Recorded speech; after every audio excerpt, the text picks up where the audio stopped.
Autism ഉള്ള കുട്ടികൾ ബുദ്ധിയില്ലാത്തവരാണ്. Autism ഉള്ള കുഞ്ഞുങ്ങൾ നല്ല ബുദ്ധിയുള്ള കുട്ടികളാണ്. ഉദാഹരണമായി ലോകപ്രശസ്തനായ ബിസിനസ്മാൻ എലോൺ മസ്ക് ആസ്പെർജർ സിൻഡ്രോം ഉള്ള ഒരാളാണ്. I'm actually making history tonight as the first person with Asperger's to host SNL. അങ്ങനെ നിരവധി പ്രശസ്തരായ വ്യക്തികളെ നമുക്ക് പറയാൻ കഴിയും. ഓട്ടിസം ഉള്ള കുഞ്ഞുങ്ങളിൽ തന്നെ ഒരു 10% കുട്ടികൾ അസാമാന്യമായ കഴിവുള്ള കുട്ടികളാണ്. അതിന് നമ്മൾ സാവൻ സ്കിൽസ് എന്ന് പറയും. മ്യൂസിക്കലി ഭയങ്കര ടാലൻ്റ് ഉള്ള കുട്ടികളുണ്ട്. വലിയ വലിയ സോഫ്റ്റ്വെയർ പ്രോബ്ലംസ് ശരാശരി ഒരു മനുഷ്യന് സോൾവ് ചെയ്യുന്നതിനേക്കാൾ കൂടുതലുള്ള പ്രോബ്ലംസ് സോൾവ് ചെയ്യാൻ കഴിവുള്ള കുട്ടികളുണ്ട്.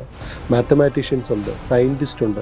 അങ്ങനെ അസാധ്യമായ കഴിവുള്ള കുട്ടികളെ നമുക്ക് ഇതിൽ കാണാൻ പറ്റും. കുറവുള്ള കുട്ടികൾക്ക് ആ കുറവിനനുസരിച്ച് തന്നെ ചില മേഖലകളിൽ വളരെയേറെ കഴിവുള്ളവരായിരിക്കും. നമ്മൾ ആ കഴിവ് കണ്ടെത്തുകയും അവരെ പരിശീലിപ്പിക്കുകയും ചെയ്യുകയാണെങ്കിൽ അസാമാന്യമായുള്ള കഴിവുകൾ നമുക്ക് അവരിൽ വളർത്തിയെടുക്കാൻ പറ്റും. ഒരുപക്ഷെ നിങ്ങളുടെ കുട്ടിയാവാൻ നാളത്തെ ഇലോൺ മസ്ക്.